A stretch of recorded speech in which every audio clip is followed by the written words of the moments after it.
Hi friends, welcome to our channel Lalitha's happy home world. ఈరోజు chicken fry చేస్తున్నాను. ఇందులో gravy కూడా ఉంటుంది. రైస్ అండ్ బగారా రైస్లోకి కలుపుకోవడానికి చాలా బాగుంటుంది. రెసిపీ ఎలా చేయాలో చూద్దాం.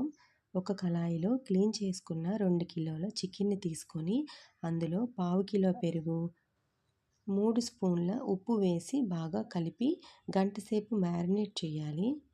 పెద్ద ఉల్లిపాయల్ని చీలికలుగా కట్ చేయాలి. 5 పెద్ద టమాటోస్ని గ్రైండ్ చేసి పెట్టుకోవాలి. 4 పచ్చిమిర్చిల్ని పొడుగ్గా చీలికగా కట్ చేయాలి.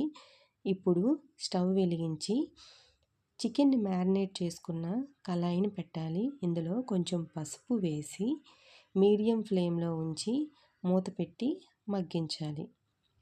వేరొక ఫ్లేమ్ వైపు కళాయి పెట్టి 2 టేబుల్ స్పూన్ల ఆయిల్ వేసి వేడయ్యాక ఆనియన్స్, పచ్చిమిర్చి అలాగే 2 రెమ్మల కరివేపాకు వేసి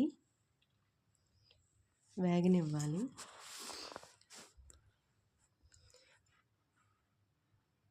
చికెన్ వైపు మూత తీసి చూస్తే నీళ్లు ఊరి ఉంటాయి. చికెన్ అంతా ఈ నీటిలోనే బాయిల్ అయిపోతుంది. మధ్య మధ్యలో అడుగు అంటుకోకుండా కలుపుతూ ఉండాలి. ఇంకొక వైపు ఆనియన్స్ వేగాక అల్లం వెల్లుల్లి పేస్ట్ వేసి వేగనివ్వాలి. ఇందులో 2 టీ స్పూన్ల కారం వేయాలి.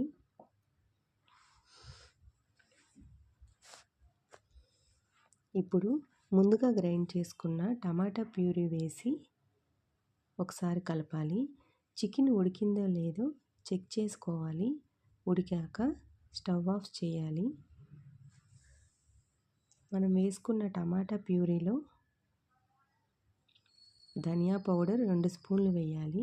2 స్పూన్ల జీరా పౌడర్ అలాగే 2 స్పూన్ల గరం మసాలా వేసి బాగా కలపాలి. ఈ టమాటా ప్యూరీ అనేది పచ్చివాసన పోయేదాకా దీన్ని వేయించుకోవాలి. మధ్య మధ్యలో కలుపుతూ ఉండాలి అడుగంటుకోకుండా. కళాయిలో ఆయిల్ అనేది పైకి తేలేదాకా టమాటా ప్యూరీని వేయించాలి. ఇప్పుడు ఇందులో ఉడికించుకున్న చికెన్ని వేసి 2 టీ స్పూన్స్ సాల్ట్ వేసి బాగా కలుపుకోవాలి. టమాటా ప్యూరీ అంతా ముక్కకు పట్టేలాగా 3 మినిట్స్ అలానే కలుపుతూ ఉండాలి. ఫైనల్గా